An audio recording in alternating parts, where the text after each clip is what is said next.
Think you know the whole story? Turns out you were probably taught the half-truth. Welcome to Half-Truths. Close your eyes for a moment and picture your elementary school cafeteria.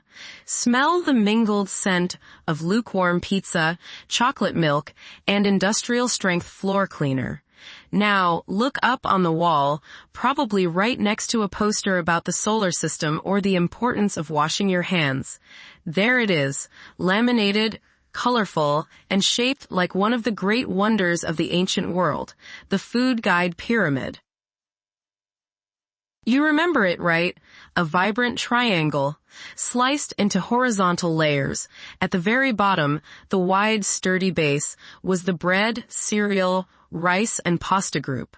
The foundation of a healthy diet, we were told. And the serving suggestion was not small. 6 to 11 servings a day. Stacked on top of that were the fruits and vegetables, then the dairy and protein, and finally, at the tiny, almost apologetic peak, were the fats, oils, and sweets. Use sparingly. The message was crystal clear. Simple enough for a second grader to understand. Carbs are king. Build your life on a mountain of grains, and you will be healthy. It was issued by the United States Department of Agriculture, the USDA. It had the full authority of the government behind it. Doctors had it in their offices. Teachers taught it in health class. It was, for all intents and purposes, nutritional scripture. For over a decade, it was the unquestioned blueprint for how America should eat. But what if that blueprint was flawed from the start? What if the simple, scientific-looking chart that hung on your cafeteria wall wasn't just about science?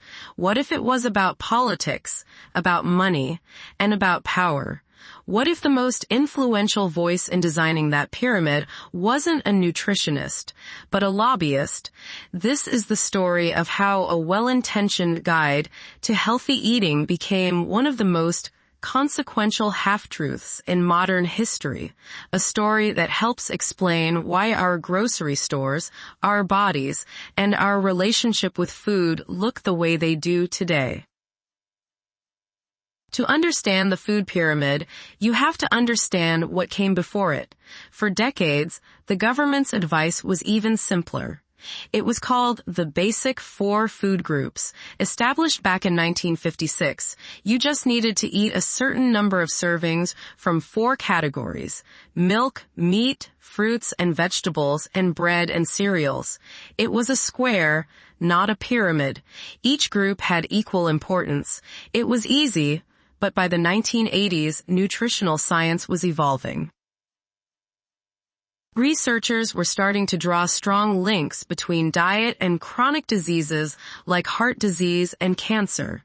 The simple message of the Basic Four wasn't enough anymore. People needed more specific guidance, especially about limiting fat and cholesterol, which were seen as the primary dietary villains of the era. The USDA knew it needed an update. They needed a new symbol, something modern and intuitive that could communicate a more nuanced message about balance, variety, and moderation. So, in the late 1980s, a team of top nutritionists at the USDA, led by a woman named Louise Light, was tasked with creating a new food guide. They spent years reviewing the latest scientific literature. They wanted to create a system that would genuinely help Americans eat better and live longer. And they came up with an idea, a pyramid. The shape itself was brilliant. It intuitively showed that you should eat more of the foods at the bottom and less of the foods at the top. It was a visual hierarchy of health. After all their research, Light and her team created a pyramid design and wrote a detailed eating guide to go with it. It was based on the best science available at the time. It emphasized eating a wide variety of whole foods. It was a thoughtful, carefully constructed plan to improve the nation's health. In 1991, this new Eating Right Pyramid, as it was called, was ready to go. The USDA printed up hundreds of thousands of pamphlets. A massive public relations campaign was planned. The pyramid was about to be unveiled to the American public. And then it wasn't. Just weeks before the scheduled launch, the whole thing was abruptly canceled. The pamphlets were shelved. The press conferences were called off. The pyramid, the product of years of scientific work, vanished from public view. The official explanation was vague, something about the graphic being confusing to consumers. But the nutritionists who built it and the reporters who were paying attention knew that wasn't the real story. The pyramid hadn't been canceled. It had been captured. The scientific process had just collided head-on with the raw political power of big agriculture. This is where our half-truth begins to unravel. The story we were told was that the pyramid was a scientific document. The part that was left out was the brutal political fight that happened behind closed doors, a fight that fundamentally reshaped the advice a generation of Americans would receive about what to put on their plates. The problem wasn't the pyramid shape itself. The problem was what was inside it. In the original pyramid, the one designed by Louise Light and her team of nutritionists, the base was not a massive slab of grains. The foundation, the largest part of the recommended diet, was fruits and vegetables. Their guide recommended 5 to 9 servings of fruits and vegetables per day. The next level up was the grain group, with a modest recommendation of 3 to 4 daily servings, with an emphasis on whole grains. This reflected the scientific consensus at the time. A plantric diet was the key to preventing chronic disease.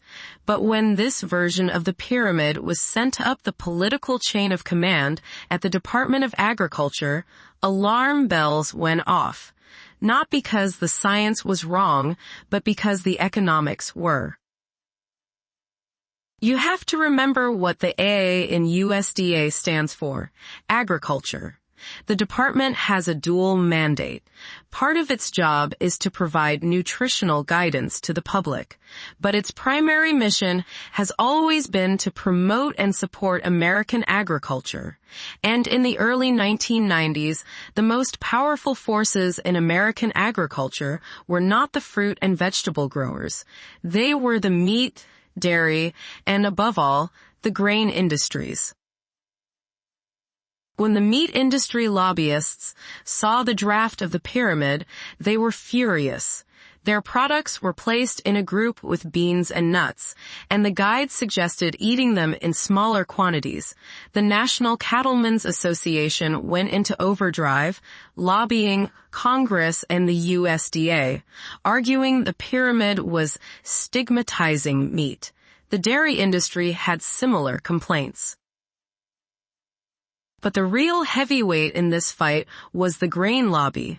The original pyramid's recommendation of just 3 to 4 servings of grains a day was a potential economic disaster for the massive industries that produce America's wheat, corn, and rice. For them, a food guide from the government wasn't just advice, it was a marketing tool. And this version was marketing their products as a secondary part of the diet, not the foundation. The Secretary of Agriculture at the time was a man named Ed Madigan. Before his government post, Madigan had been a congressman from Illinois, a major corn and soybean state. His chief of staff had previously been a lobbyist for the Wholesale Grocers Association. Their loyalties and their political instincts were aligned with the producers, not necessarily the consumers. Under intense pressure from these industry groups, Madigan and his team took control. The nutritionists, including Louise Light, were pushed aside. In a series of meetings that Light would later describe as hostile, the pyramid was fundamentally redrawn. It was a political negotiation masquerading as a scientific review. The changes were drastic. The base of the pyramid was completely swapped. Fruits and vegetables were moved up a level, and the grain group was moved down to form the massive new foundation. And its recommended serving size wasn't just increased, it was exploded. The modest 3 to 4 servings proposed by the scientists became the now infamous 6 to 11 servings. 6 to 11. That single decision would have consequences that reverberated for decades. The meat and dairy groups were also given more prominent placement and language to encourage their consumption. The entire guide was rewritten to be more friendly to the processed food industry. For example, Louise Light's team had specified whole grain, bread, and cereals. The political appointees changed the text to simply read bread, cereal, rice, and pasta, opening the door for highly processed, refined white flour products to be seen as the very foundation of health. After a year of backroom battles and redesigns, the new, industry-approved food guide pyramid was finally unveiled in 1992. The USDA presented it to the world as a triumph of nutritional science, a clear, simple guide for all Americans. They never mentioned the original version. They never mentioned the scientists who had been overruled. They presented a political document as a piece of objective fact, and America, by and large, believed them. The 1992 Food Guide Pyramid was not a scientific document. It was a political compromise, and it would turn out to be a nutritional disaster. The consequences of placing that massive, grain-heavy base at the bottom of our diets were enormous, and we are still living with them today. First, let's talk about those 6 to 11 servings. What even is a serving? According to the USDA's own fine print, a single serving of grains could be 1 slice of bread, or half a bagel, or half a cup of pasta, or half a cup of rice. Think about your own diet. A sandwich for lunch, that's 2 servings. A bowl of pasta for dinner, that could easily be 3, 4, or even 5 servings. A bagel for breakfast, that's 2 servings right there. It was incredibly easy to hit the upper end of that 6 to 11 range, and the pyramid told you that doing so was the pinnacle of healthy eating. The message America heard was, eat more carbs, and not just any carbs, because the distinction between whole grains and refined grains had been deliberately blurred. The pyramid gave a green light to the consumption of massive quantities of white bread, white pasta, sugary cereals, and crackers. This advice dovetailed perfectly with the other dominant nutritional message of the era: fat is evil. The low-fat craze of the late 80s and 90s was in full swing. The food industry responded to this demand with an explosion of new products. Supermarket aisles were flooded with low-fat or fat-free cookies, snacks, yogurts, and dressings. But when you take fat out of a food, you take out the flavor and texture. So what did food companies replace it with? Sugar and refined carbohydrates. The food pyramid effectively gave these products a health halo. A box of low-fat Snackwell's cookies packed with refined flour and sugar could be rationalized as part of a healthy diet. After all, they were low in fat, and the grains fit right in at the base of the pyramid. Consumers, believing they were making healthy choices, loaded up on processed carbohydrates and sugar, all while diligently avoiding fat, including healthy fats from sources like nuts, avocados, and olive oil. The result was a perfect storm for metabolic disaster. When you eat a large amount of refined carbohydrates, your body quickly breaks them down into glucose, causing your blood sugar to spike. In response, your pancreas pumps out the hormone insulin to shuttle that glucose into your cells for energy. But when you do this over and over again, day after day, your cells can become resistant to insulin signals. The pancreas has to work harder and harder, pumping out even more insulin. This condition, known as insulin resistance, is a precursor to a host of health problems. The excess insulin in your system promotes fat storage, particularly around the abdomen. It leads to weight gain, high blood pressure, and unhealthy cholesterol levels. And eventually, it can lead to full-blown type 2 diabetes. Now, look at the timeline. The food pyramid, with its Eat 611 servings of grains message, was released in 1992. What happened to America's health in the years that followed? From 1990 to 2000, the prevalence of obesity in the United States skyrocketed, increasing by nearly 60%. The incidence of diagnosed diabetes during that same period increased by 49%. Of course, the food pyramid was not the sole cause of the obesity and diabetes epidemics. A host of factors were at play, including more sedentary lifestyles and larger portion sizes. But it is impossible to ignore the role that this official government advice played. The pyramid wasn't just a poster on a wall. It was the foundation for school lunch programs, dietary advice from doctors, and the marketing strategies of the world's largest food companies. It steered an entire nation toward a diet that for many people was a recipe for chronic disease. It told us to eat more of the very things that were making us sick. The original pyramid, the one designed by Louise Light and her team, with its foundation of fruits and vegetables and its modest recommendation for whole grains, would have sent a completely different message. It would have aligned with what nutritional science now widely accepts: a diet rich in plants, fiber, and healthy fats, with limited consumption of processed carbohydrates and sugar, is the best path to long-term health. But that version of the pyramid didn't serve the economic interests of the agricultural lobby, so it was buried. The USDA eventually and quietly retired the 1992 pyramid. In 2005, it was replaced by a confusing vertically striped version called My Pyramid, which was widely criticized and largely ignored. Then in 2011, it was replaced again by the current My Plate model. My Plate is a significant improvement. It shows a plate divided into 4 sections: fruits, vegetables, grains, and protein with a side of dairy. Grains now only take up 1/4 of the plate, and the recommendation specifies making at least half of them whole grains. Vegetables and fruits together make up half the plate. In a way, My Plate is a quiet, belated apology for the original pyramid. It's a tacit admission that the advice they gave us for more than a decade was fundamentally wrong.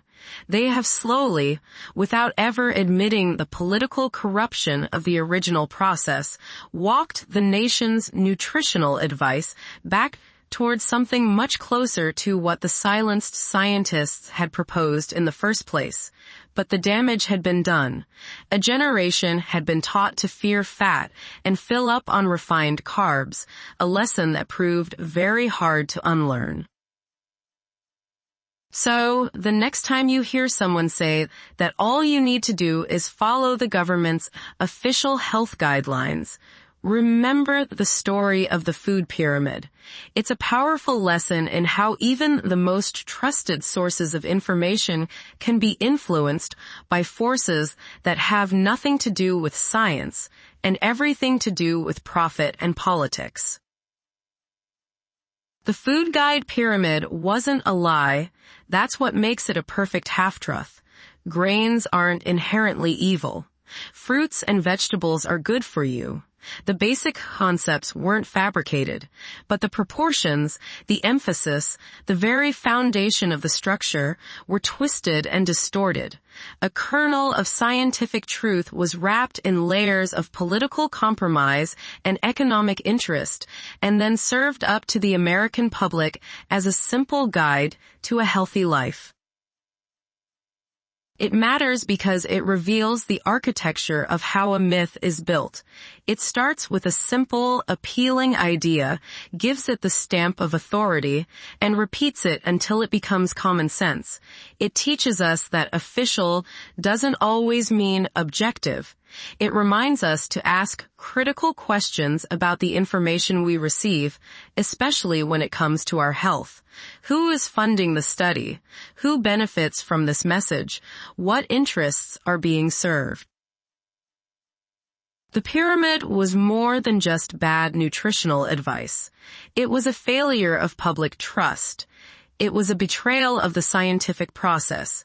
It showed how a government agency, tasked with protecting the public's health, could instead prioritize the health of a few powerful industries. The shadow of that colorful triangle still stretches across our grocery store aisles and our dinner tables, a faded, laminated reminder that what we are told to eat and what our bodies truly need are often two very different things. Now you know the real story. What other half-truths are still out there? If you enjoyed this episode, please subscribe, leave a comment, and join us next time. Until then, stay curious.